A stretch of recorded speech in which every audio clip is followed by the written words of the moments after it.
Welcome out this morning to the Forney campus. Those of you that are joining us on demand online right now, it is good to be in the house of the Lord. Come on, somebody. Man, I'm so glad I'm getting to be here today. My name is Jeremy Fisher. I'm one of the teaching pastors on staff. Primarily hang out over at the Canton campus, but they let me out of my East Texas cage, and I'm here this morning. I'm so glad to be with you here today. We're kicking off a brand new series called Cultivating Joy. Come on, anybody in the room just need a little bit more joy in life? Can I get show of hands real quick? Anybody need a little bit more joy? Yeah. Yes, me too. You ever meet that guy that is just so positive it makes you feel negative? You know, you kind of hate him a little bit, right? Every time I meet somebody like this, I'm like, yes, I just need a little bit more of this in my life. I took my 7-year-old to the dentist here the other day. Curtis Kids Dentistry in Canton.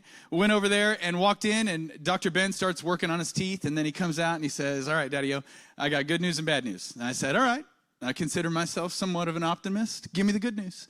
He said, the good news is his brushing has really improved, and it looks like he's been flossing. When we did the fluoride and stuff, I didn't even know if we needed it because his teeth were looking so good. I said, whoa, all right. I said, what's the bad news? He said, he's got not 1, not 2, not 3, not 4, but 5 cavities. I said, that is not good. And so I go over to Zeke, my 7-year-old, and I'm like, Zeke, do you know what this means? And he goes, wait, does this mean I get silver teeth? And I was like, that's not a good thing. You're going to look like Lil Wayne. Like, this is not a good thing. Do you know anybody in your life, like they get bad news and they can find a silver lining to this thing. They've just got the most buoyant joy out there. There's no sinking this ship. Everything just kind of comes and goes. They've just got a real even keel. You know anybody like this?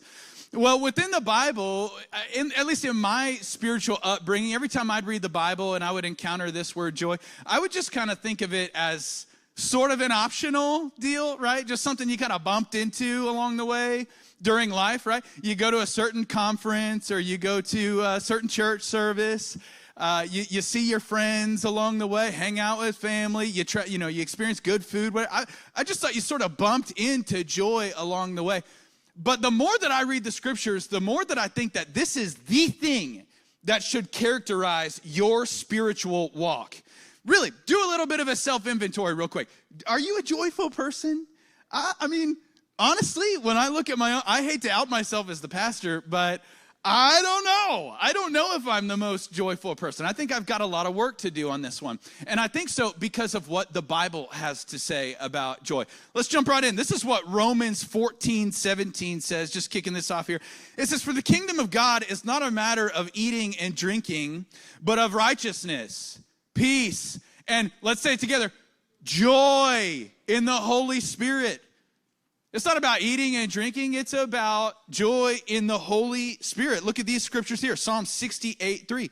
But may the righteous be glad and rejoice before God. May they be happy and joyful. Psalm 100.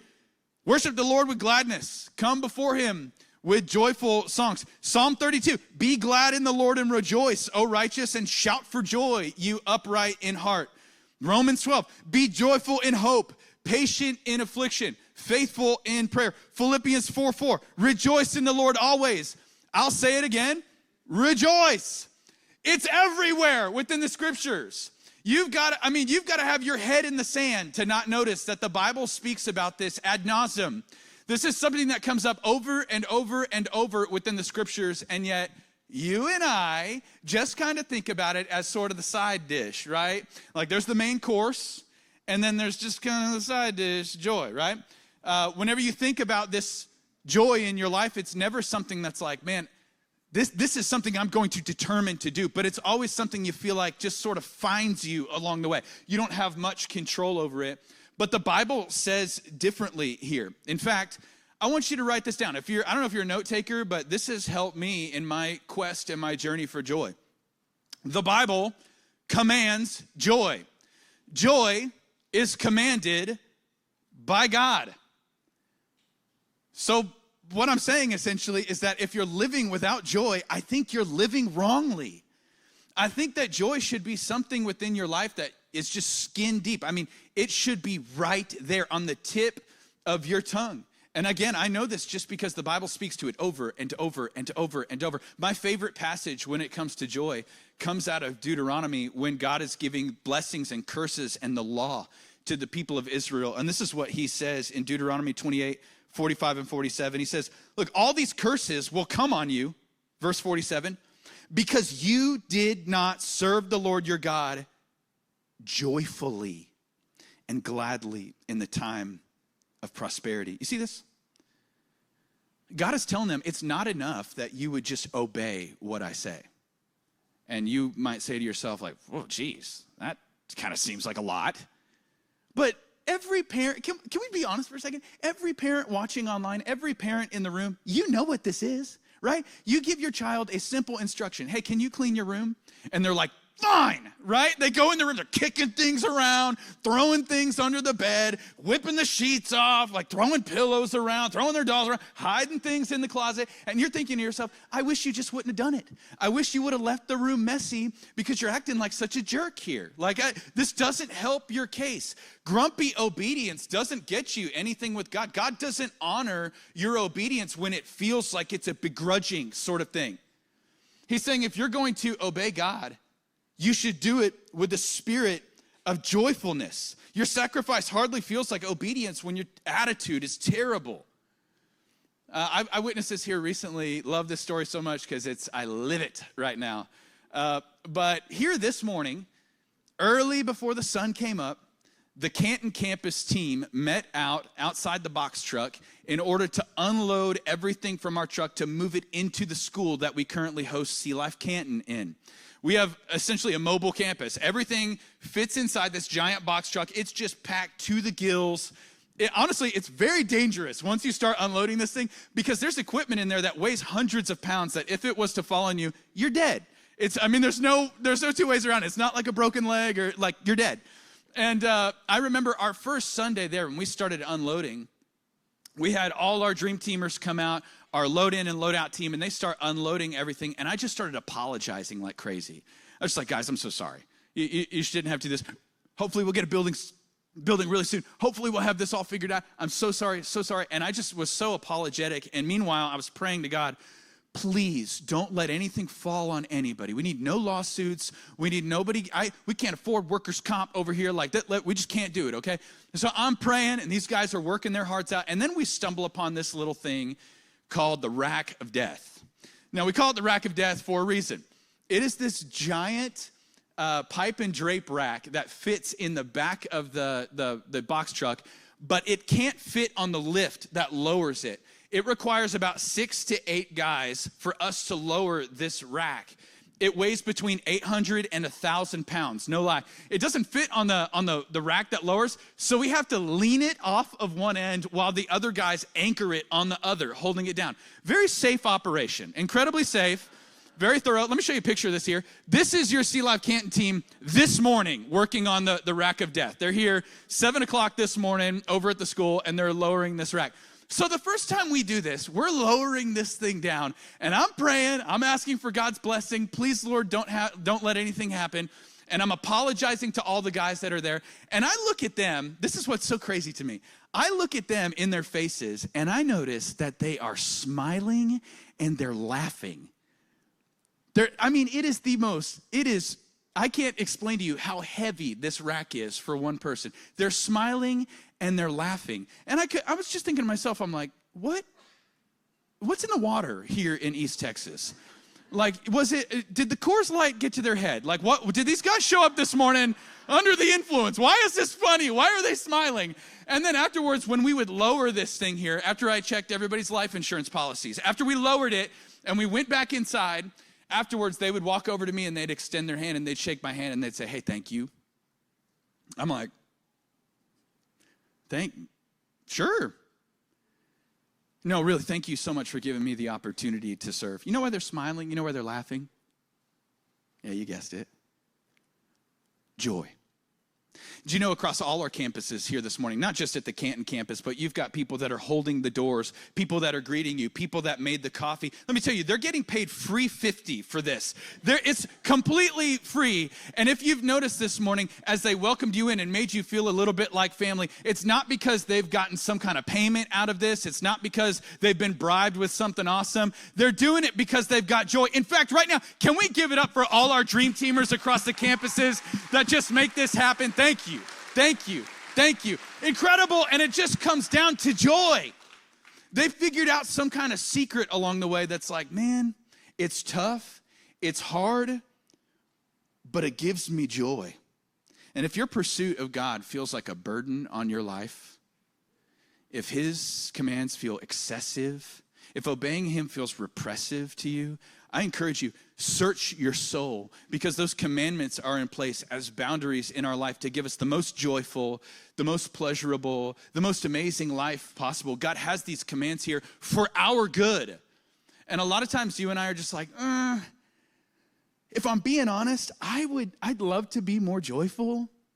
Come on, I swear it's about to get real. I'd love to be more joyful. I just don't know if I have that much to be joyous about. If you're wired like me, my mind usually goes to the negative.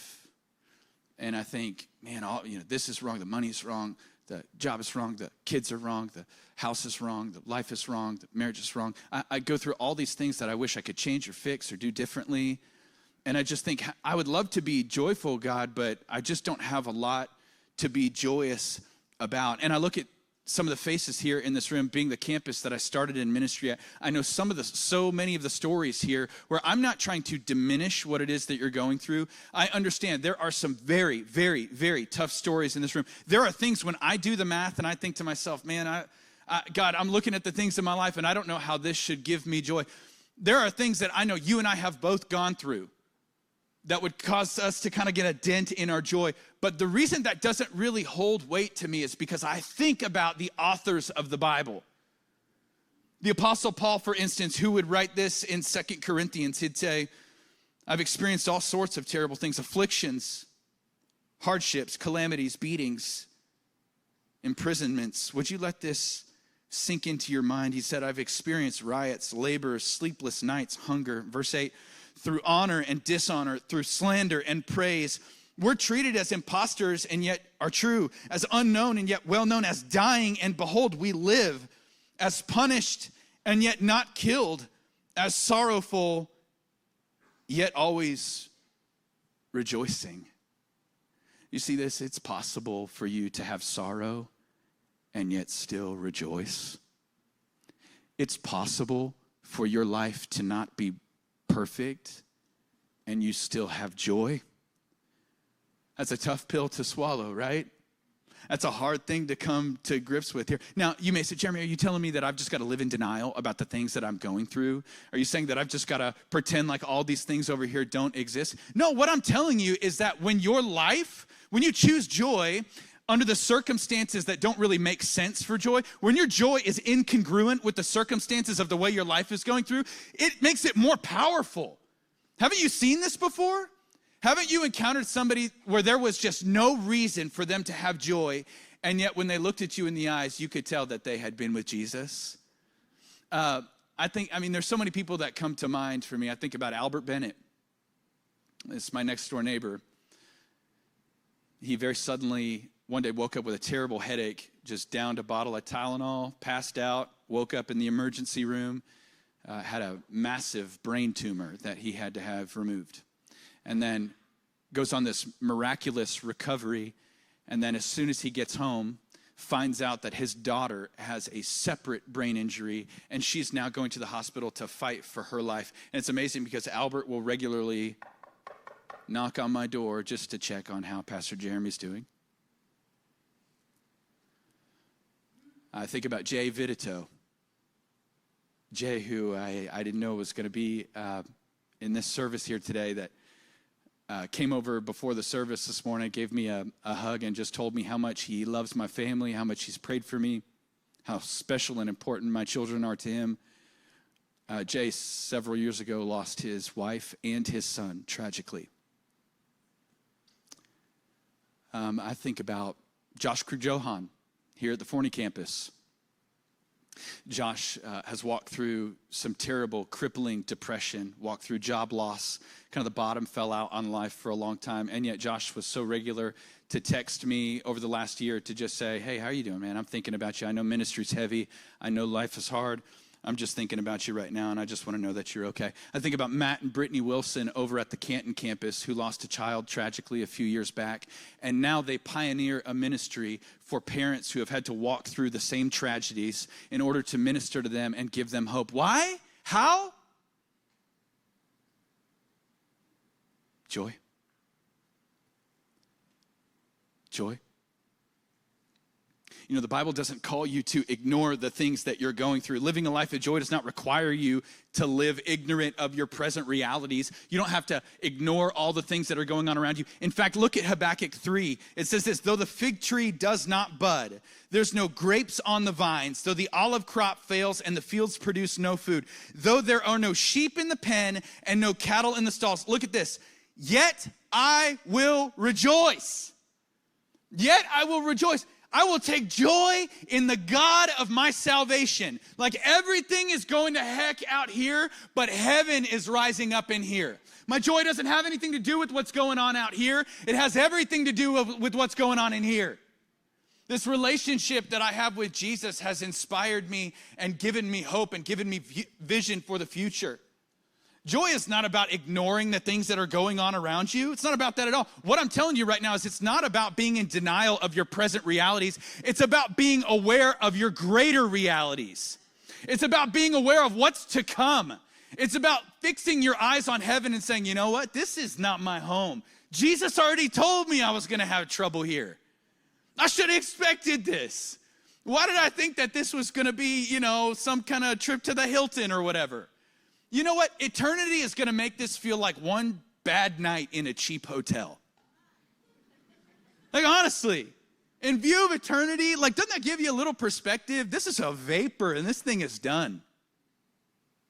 That wells up a little bit of joy in me to know that this isn't final. This isn't the end. Habakkuk fully acknowledges everything that's going wrong. Did you notice that? Fully acknowledges. Please don't miss this. The Bible is speaking to what you're dealing with right now. Habakkuk acknowledges there's no grapes on the vines, there's no cattle, there's no food in the stalls, our families are suffering, our children are suffering. If this was the Dumb and Dumber translation, right? We got no food, we got no jobs, our pets' heads are falling off, right? It acknowledges everything that's wrong here. It says, all right, there's a lot of bad things that are going on, and yet, I'm gonna rejoice. I'm going to choose to fix my eyes on Jesus, and I'm not taking my eyes off of him. He's my joy, the God of my salvation. Anybody like math in here? Anybody love math? We need to pray for you, all right?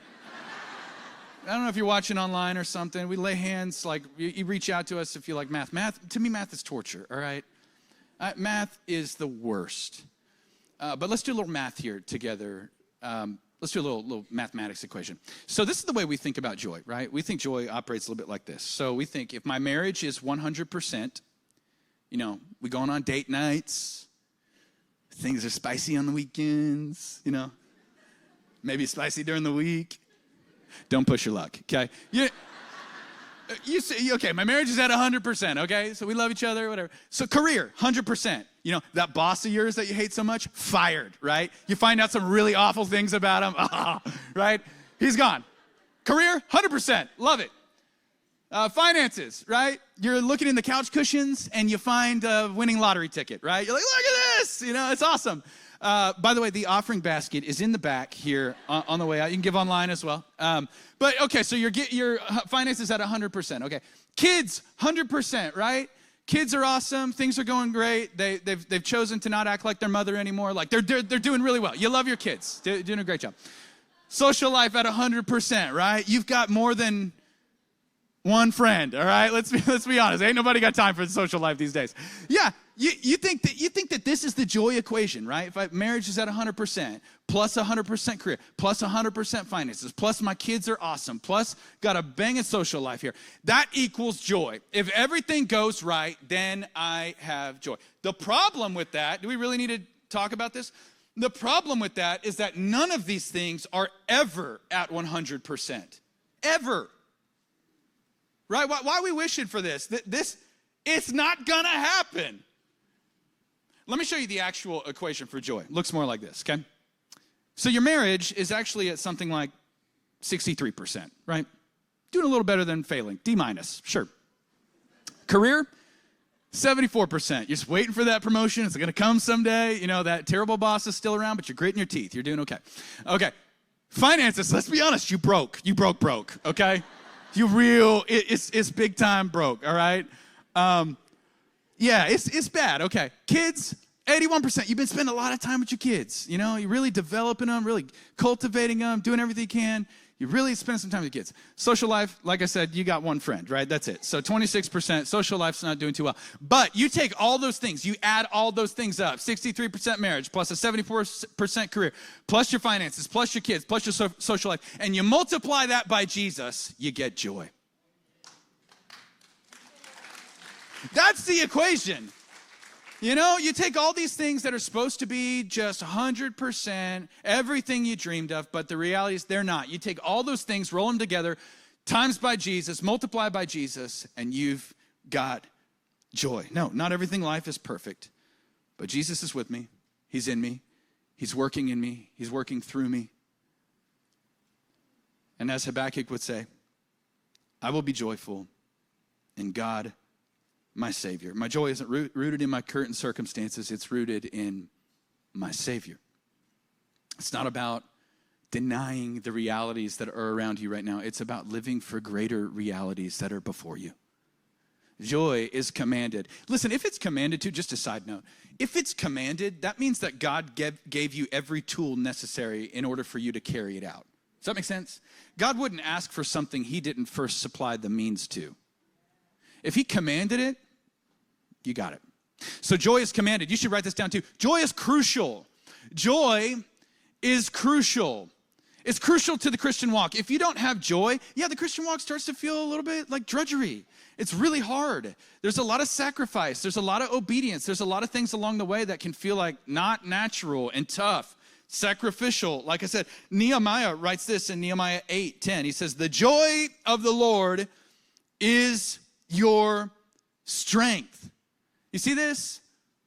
The joy of the Lord is your strength. As you go through life, there's a lot of things that want to take the seat of this in order to power you up. You know, just for instance, you've probably inserted money in that spot, a spouse, a daydream, a vision for the future as your strength. But it says that the joy of the Lord should be your strength. This should be what you rely on. This is the fuel in the Christian engine, you know? It matters what it is that you've got the focal point driving this thing here. Humans, isn't it true? Humans can do some amazing things when they have fixed their eyes on what's giving them joy. You ever watch any of these Netflix documentaries about these guys that climb Everest? Like for me, that's a hard pass. I won't ever do that. Never. Doesn't bring me joy. That seems like voluntary torture, right? First, it costs thousands of dollars. You got to get a really expensive jacket and some cool shoes and, I don't know, a beanie. I don't know what you need to climb a mountain, okay? I don't know. But it sounds expensive, okay? Then you got to take 6 months off work, all right? That's too long for anything, dude. Like, I'm not climbing the mountain. I saw that there was a guy from Japan who climbed the mountain. I think he did it like 8 separate times and failed each time. And on his last time, he had lost so many fingers to frostbite along the way. On the last trip, he actually, unfortunately, had died on the mountain. And in some ways, I'm kind of like, dude, you climbed Everest with one finger. Like, in some ways, what do you think was going to happen? But you know why they do it? Do you know why they do it, honestly? Joy.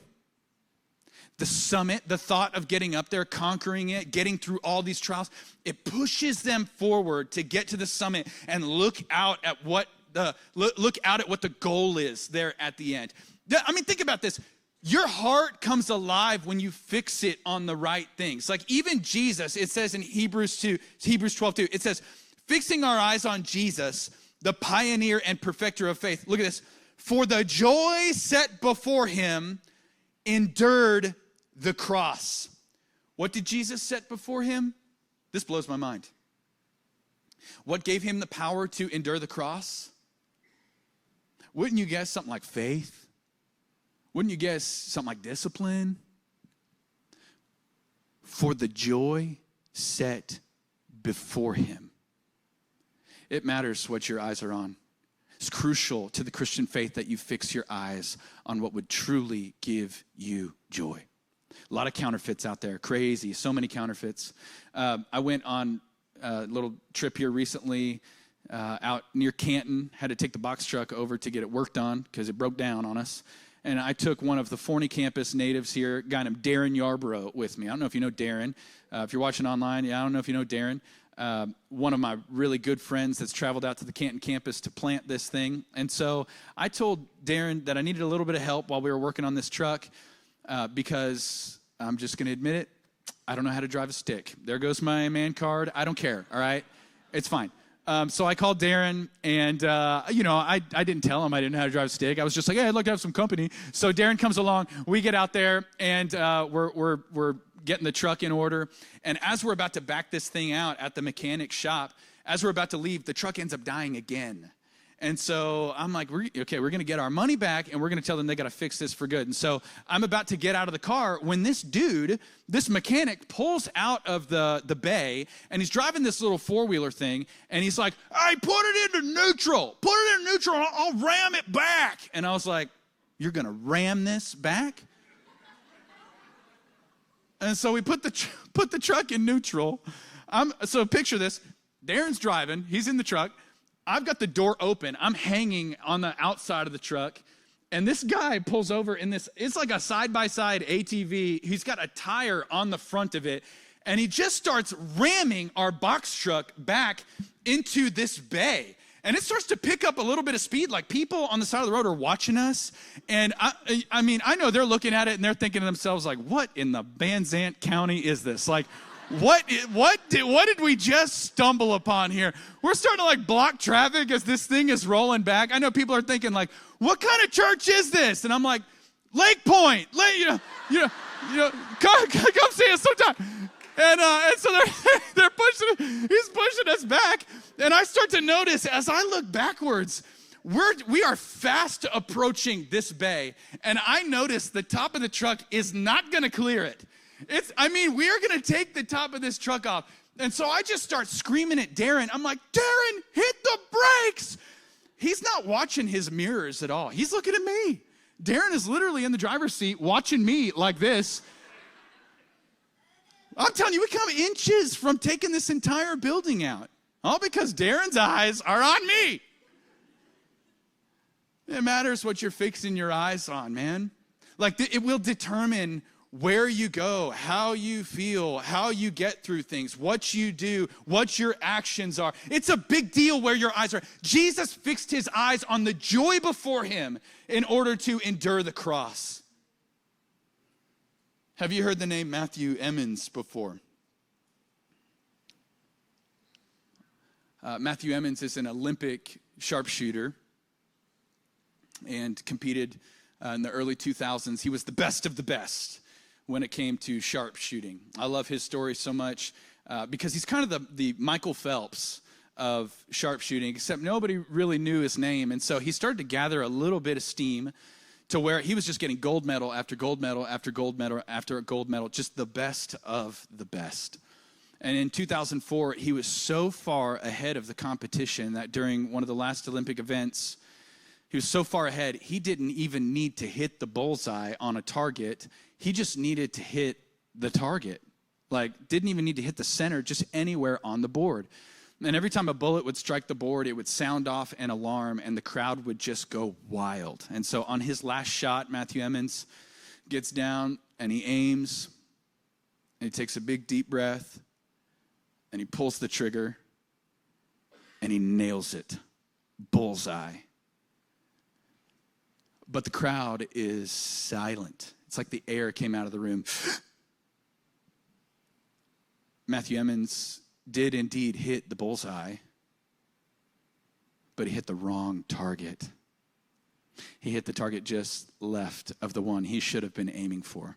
So close, yet so far. You're going to get what you're aiming for. You're going to get what your eyes are fixed on. Some of you, would you listen to this, Forney, online? Would you listen to this? You're going to get what you're aiming for, what you fixed your eyes on. I'm telling you, you're going to get the family. You're going to get the wife, the 2 kids with stupid names. They're going to play travel ball. You're going to get that. You're going to get it. You're aiming for it. You're going to get it. You're going to get the mortgage, the dog. You're going to get the money. You're going to get the promotion. You're going to get it. You're going to get it. And you're going to be so close, yet so far. You were aiming for the wrong thing the entire time. Your eyes should have been fixed somewhere else. It matters where your eyes are, right? It matters what your focus is. It matters what your joy is here today. You're going to get so close to it. I'm telling you, the promotion's going to be there. The family's going to be there. The trips are going to be there. The job is going to be there. And you're going to miss it. You're going to think the whole time that this is what it's all about. And you're going to miss joy. It's going to be right there. And you're going to miss it. Oh, sure, you get happiness along the way. And that'll fade. But then what?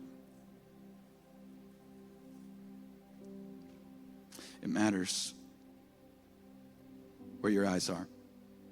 Close with this. Galatians 5:22 says, the fruit of the Spirit is love, joy, peace, patience, kindness, goodness, faithfulness, gentleness, and self-control. You should write this down. Joy, it's commanded. Joy, it's crucial. And joy is cultivated. I wish I had a different message for you to end this here today, because what I so desperately want this to be is joy is a natural thing that just kind of happens. It's like getting rained on or falling in love. No, but joy is a fruit of the Spirit, and anyone knows that if you're going to be a good gardener, you've got to cultivate the soil. You got to work at it. It's not something that just happens. In fact, you remember when we were all so bored in 2020? You remember when COVID hit? We're all trapped indoors. We all started those COVID gardens, right? You built that raised garden in your backyard. How's your garden doing now? How's it going? Let me show you a picture of mine. Here's mine. We got that garden here. Can we show this? There it is. Is this not the saddest sunflower you've ever seen in your life? Yeah, I don't even know what that is. And that's just dirt. I planted dirt. But here's what I want you to notice about every one of these pictures. We're so passionate in 2020 about this. But if you notice here on the ground level, the stuff that has grown effortlessly are weeds. The things that would steal the nutrition and steal the water and steal the life, the literal life from these plants. Nothing grows healthy in neglect. Don't we know this? Do we really need a sermon about this? From car batteries to relationships to joy. Nothing grows healthy in neglect. Nothing. It doesn't get stronger. It doesn't get better. You've got to cultivate joy if you want to watch it grow. You got to start planting the right seeds. You got to start working that soil. There are some things you need to prune from your life in order for you to grow this year. There's some things that cannot remain in your life for your joy to be here as well. It's stealing your joy. I know it's hard. I know it's difficult. I wish that it felt more natural. But the closer that you grow to Jesus, the more deliberate you are in your relationship with him. It's amazing. Watch how the fruit of the Spirit just starts to come. An orange tree doesn't have to think real hard about making oranges, right? He's not like, oh, please, no peaches today. Like, that doesn't happen. An orange tree will bear oranges. The same way, if you are rooted in the Spirit and you choose to draw near to him, watch the fruit that comes about. But it is your choice to draw near. It is your choice today. You have to cultivate that. You have to work at that. And I know that's tough. But what we're doing right now is we are moving the ball to your court. You know exactly what it is that you need to do. You know the areas of your life that you have allowed yourself to not experience joy in. Hardship, suffering, all real things, Habakkuk tells us. All real things, but all are not excuses for us. You have the opportunity to cultivate joy here today. It's commanded by God, so you've got every tool available to you. It's crucial for your walk, and it's up to you to cultivate it. Will you pray with me right now? Father God, without you, Jesus, we are left up to our emotional disposition. We're left up to however we were wired from birth in order to have this joyfulness about us. God, in you is life and life to the full. And right now, God, as our prayer partners come down to the front of this campus here, as our prayer partners are available online right now, I pray for those of us that are missing this relationship with you, those of us that are missing out on what this true joy is. My prayer right now, God, is that you would lead us to you, the fountain of joy and the fountain of life. Right now at this campus and online, we want to give you the opportunity to respond. And if you wanted to come down in person here and speak to one of our prayer partners, or again, you wanted to reach out online, we want to hear from you. We'll be here after service. We want to walk through you during this stage. But I just can't say enough. Joy is found in Jesus. God, right now, will you remind us that joy is not found in money? Joy is not found in accomplishment. Joy is not found in a spouse, a marriage, a life stage. Joy is found in you, Jesus. God, would you fix our eyes on you here today, the author and perfecter of our faith, and give us courage to cultivate joy. We love you. It's in Jesus' name that we pray. Amen.